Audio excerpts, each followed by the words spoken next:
नमस्कार। नमस्कार, मैं हूँ राकेश, आप लोगों के सामने स्वागत करता हूँ। उम्मीद करता हूँ आप सभी लोग बहुत अच्छे होंगे। और अंततः केवीएस की टीचिंग एग्ज़ाम फिनिश हो गए। 28 तारीख को जो अंतिम चरण की जो परीक्षा थी केवीएस पीआरटी की, वो भी संपन्न हो गई। और आखिरी दिन तो बिल्कुल ही तगड़े लेवल का पेपर देखने को मिला है। मतलब ये माना जाए कि 24 तारीख की इवनिंग से शिफ्ट में लगातार पेपर इंक्रीज़ हुए हैं और धीरे धीरे लेवल को इम्प्रोवाइज़ करते रहा है केवीएस। अब खैर रिजल्ट क्या रहेगा ये भविष्य के गर्भ में है। आपका पेपर ठीक हुआ है, आपको लगता है कि एक आदर्श पेपर आप करके आए हैं, तो इंटरव्यू की तरफ थोड़े थोड़े नन्हे कदम को बढ़ाना शुरू कर दीजिए। आप लोग बिल्कुल डिजर्व करते हैं कि 2-4 दिन का रेस्ट लेना। बिल्कुल रेस्ट लीजिए। इस काम को आप रेस्ट लेते हुए भी, चिल करते हुए भी, घूमते फिरते हुए भी कर सकते हैं। बहुत छोटे छोटे बेबी स्टेप्स मैं आपको बता रहा हूँ कि कैसे अपने इंटरव्यू के लिए आप लोगों को आगे जाना है। आप लोग देख रहे होंगे, देखो असिस्टेंट कमिश्नर वाली पोस्ट के लिए धीरे धीरे इंटरव्यू की डेट्स आनी शुरू हो गई हैं। तो इंटरव्यू के लिए मेनली आपको रिजल्ट के बाद 15 दिन मैक्सिमम मिलेंगे, 15 से 20 दिन, है ना। हम लोग ये उम्मीद कर सकते हैं कि अप्रैल में इंटरव्यू देखने को मिल सकता है मेरे हिसाब से। ठीक, पहली बात तो ये कि चैनल पे अगर नए हैं तो प्लीज़ सब्सक्राइब करके बेल आइकन जरूर प्रेस करिएगा, क्योंकि बेल आइकन अगर आप प्रेस नहीं करते हैं तो नोटिफिकेशन नहीं मिलता है। वैसे ही बहुत लिमिटेड चीज़ें हम यहाँ बताते हैं और वो बिल्कुल आपके लिए हेल्पफुल होती हैं। इसके साथ साथ टेलीग्राम ग्रुप अगर ज्वाइन नहीं किया तो जल्दी से टेलीग्राम ग्रुप सर्च करो, इन विद राकेश, ज्वाइन कर लो फटाफट। वहाँ भी हमारी संख्या करीब 29,000 के आसपास है और बिल्कुल वहाँ पे सारी चीज़ें आपको पहले से दिखेंगी, अच्छे डिस्कशन होते हैं वहाँ पे। तो आज हम लोग देखने जा रहे हैं कि कैसे, देखिए जब आप केवीएस में आपका जब रिजल्ट आएगा और आपका सिलेक्शन हो जाएगा तो आपको एक वो अपलोड करते हैं बायोडाटा की एक परफॉर्मा, जिसमें आपको अपनी डिटेल्स लिखनी होती है। और वही परफॉर्मा बेसिकली जाता है इंटरव्यू हॉल में आपके साथ। ठीक है, तो उसको कैसे फिल किया जाए, क्या क्या उसमें चीज़ें होती हैं, लास्ट ईयर का परफॉर्मा मैं आपको दिखा रहा हूँ। टेलीग्राम ग्रुप में ऑलरेडी शेयर कर दिया है, इसका प्रिंट आउट निकाल लीजिएगा। इस साल शायद कुछ और हो, लेकिन लगभग ऐसा ही रहेगा, ज़्यादा कुछ बदलने वाला इसमें है नहीं। वो देखते हैं इसमें क्या कुछ बेसिक चीज़ें होती है वो देखते हैं, और आदर्श रूप से इसे कैसे भरा जाता है वो सारा कुछ बताऊंगा। उसमें एक पॉइंट में लास्ट में लिखा हुआ होता है कि आपको टीचर क्यों बनना है, आपको ही क्यों चुना जाए, आप क्यों सूटेबल हैं इस पर्टिकुलर पद के लिए, जिस पद के लिए आप इंटरव्यू देने जाते हैं, वो उसमें भरना होता है। तो कैसे क्या कुछ लिखा जाए, 50 से 100 शब्दों के बीच में लिखना होता है कि आप क्यों इतने सूटेबल हैं, उसको भी डिस्कस करेंगे और फटाफट चीज़ों को लेकर कंक्लूड करेंगे। फिर नेक्स्ट वीडियो हम बताएंगे किस बारे में करेंगे। चलिए मैं आपको पहले परफॉर्मा दिखा दूं। वो परफॉर्मा होता है कुछ ऐसा, है ना, यही ऐसा परफॉर्मा आपको दिखेगा जी। देखिए बायोडाटा के नाम से, जिसमें आपकी पोस्ट कोड होगा कि किस पोस्ट के लिए आपने अप्लाई किया हुआ है, रोल नंबर, कैटेगरी। ठीक है, ये तो उस बात की चीज़ें। अब यहाँ बहुत बेसिक, देखिए बताने की तो खैर चीज़ है नहीं, आप जिस तरह से परीक्षा के लिए प्रिपरेशन कर रहे हैं बहुत बेसिक चीज़ है, लेकिन स्टिल हमें थोड़ा सा देख लेना चाहिए। पहला है नेम। मैं एक बार जरा मुझे ना कैमरा,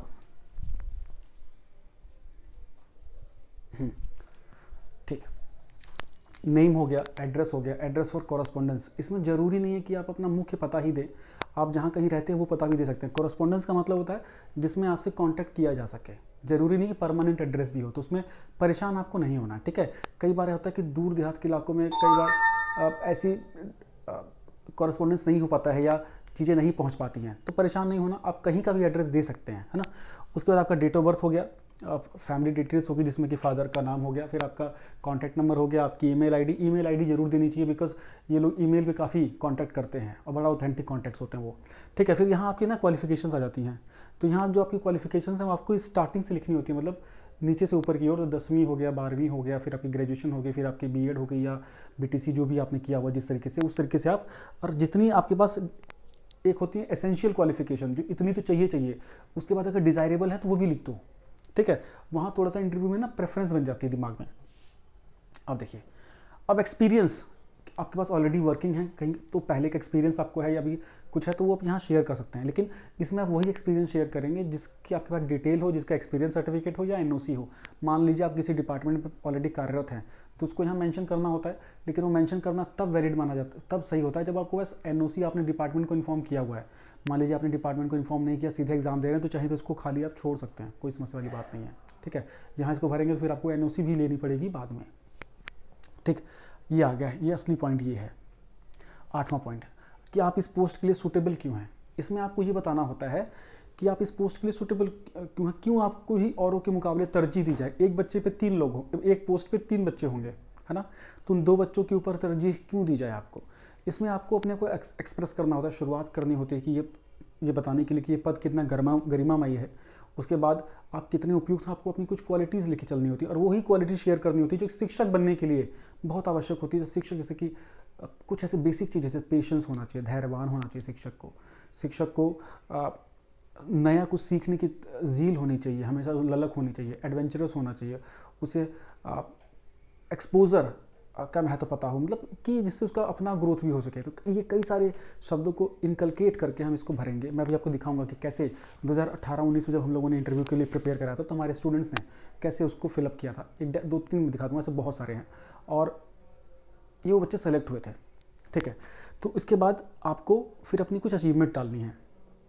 अचीवमेंट्स में वो चीज़ें जो आपने स्टेट लेवल पे, जोनल लेवल पे या कुछ भी अच्छा अचीव किया हो, चाहे वो पढ़ाई में, चाहे स्पोर्ट्स में, चाहे को करिकुलर एक्टिविटीज़ में, वो जरूर मेंशन करिए, लेकिन फेक मत भरिएगा, फेक अवॉइड कीजिएगा। या अगर आप फेक भरना चाहते हैं तो उस पर होमवर्क खूब अच्छे से कर लीजिएगा, बिकॉज यहाँ से क्वेश्चन आते हैं। आपकी इस सूटेबिलिटी से भी क्वेश्चन, बायोडाटा से क्वेश्चन बनता है, मैं बता रहा हूँ, मैं बताऊँगा कैसे कैसे क्वेश्चन बनते हैं सीधे सीधे, है ना। और अगली क्लास में मैं आपको बताऊंगा कि कैसे इंट्रो से लेकर आगे की ओर हम बढ़ेंगे।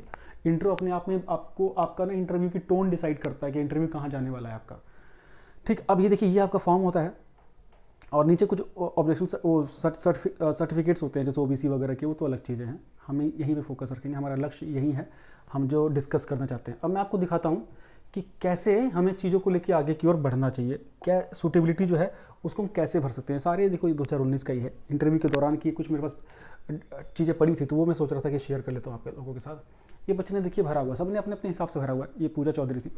It is extremely important for a primary teacher to have a patience and soft nature, this some nature and happy personality give children, थोड़ा सा ब्लर हो रहा है तो मैं सही से पढ़ नहीं पा रहा हूँ। Give children a fearless and healthy environment, I am a philanthropist and want to serve human being as a teacher. The natural face of children made me feel relaxed.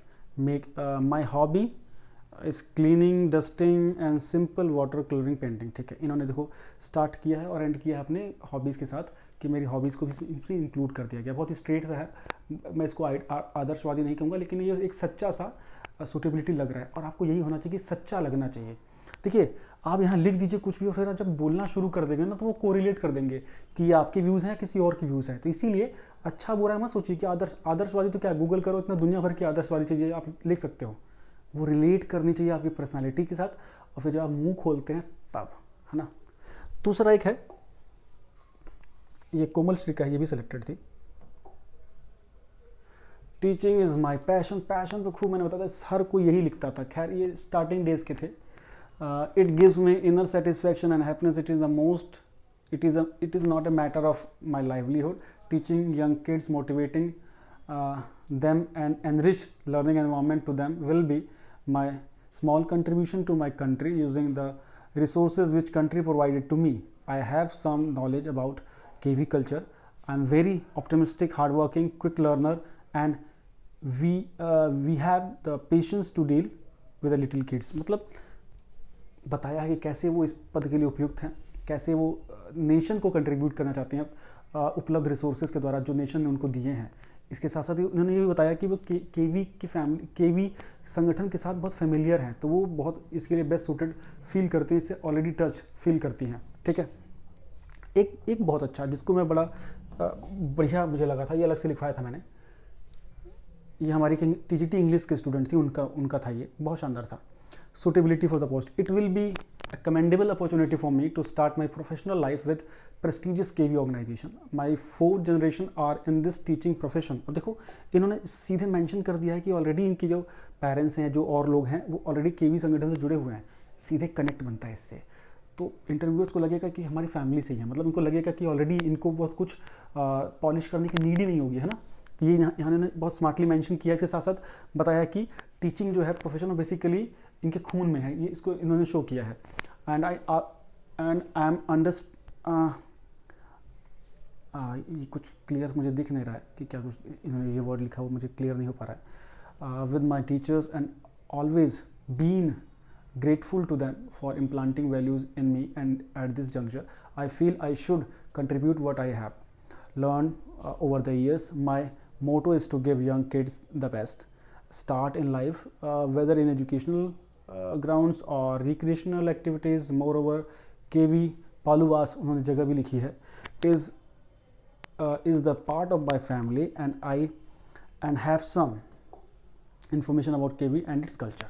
तो आपको एक बहुत कट टू कट, बहुत straight चीज़ लिखनी है, बहुत लंबा नहीं करना है आपको। इसमें इंटरेस्टिंग बनाने के लिए जैसे पहले बच्चे ने हॉबीज़ वगैरह भी लिखी थी ना, या कुछ ऐसी चीज़ उसमें डाल देना जिससे लगे कि आप केवी के लिए एसेट साबित हो सकते हैं, है ना, सूटेबिलिटी में। तो यहाँ से आपकी चीज़ें, आप ये देख लीजिए आपकी ना, आपका इंटरव्यू कहाँ जाएगा, ये आपका ये 2 पेज डिसाइड करने लगते हैं। अगर बहुत इंटरेस्टिंग उनको लगता है बायोडाटा ना, तो काफ़ी क्वेश्चन यहीं से निकलने लगते हैं। और कौन नहीं चाहता कि सिर्फ आपसे ही आपके बारे में बात हो, आप बहुत उस कंडीशन में होते हैं, ठीक है, उस चीज़ में जिसमें आप बहुत परिपक्व नहीं हैं, उधर अगर इंटरव्यू जाएगा तो ऑफकोर्स आप परेशान होंगे। तो जितना अच्छा आपका बायोडाटा होगा, जितना अच्छी आपकी सूटेबिलिटी होगी, चीज़ें वहीं से निकल के आएंगी। नेक्स्ट वीडियो में मैं आप लोगों को इंट्रोडक्शन वगैरह और उससे आगे की चीज़ें बताऊँगा। चैनल को जरूर सब्सक्राइब कर लीजिएगा। इंटरव्यू तक मैं आप लोगों का साथ दूंगा। 7678668827 इस नंबर पे कोई भी क्वेरी हो तो आप कर सकते हैं, बात कर सकते हैं। हम जल्दी ऑनलाइन और ऑफलाइन, ऑनलाइन तो हम स्टार्ट करने वाले हैं इस सप्ताह के अंत तक हम शुरू करेंगे। ऑफलाइन के लिए भी हम कोशिश कर रहे हैं कि ऑफलाइन के लिए प्रॉपर कोई ऐसी चीज़ें मिल सके जहाँ डेमो टीचिंग वगैरह के ऊपर हम काम कर सकें। तो जल्दी मिलते हैं, चैनल बने रहिएगा। और नेक्स्ट जो लेक्चर्स हैं उन पे आके की और हम नई चीज़ों को देखेंगे। इसके साथ साथ बता दूं कि यूपी पीसीएस के लिए बीओ की क्लासेस अब शुरू होने जा रही हैं। बीओ का फॉर्म अगर आपने भरा है, मतलब भरेंगे, तो ज़रूर इसके लिए देखिएगा। और इसके साथ साथ जो बीओ को नहीं जानते हो जान जाइए, खंड शिक्षा अधिकारी का पद होता है यूपी में, बहुत प्रतिष्ठित पद होता है, जिसके लिए ग्रेजुएशन और बीएड की रिक्वायरमेंट होती है। वो वैकेंसी आने वाली हैं, तो उसके लिए पढ़ना शुरू कर दीजिए। और पीसीएस के स्तर की परीक्षा होती है, शानदार पद होता है, ठीक है। चलिए मिलते हैं नेक्स्ट वीडियो में। Thank you so much, bye bye.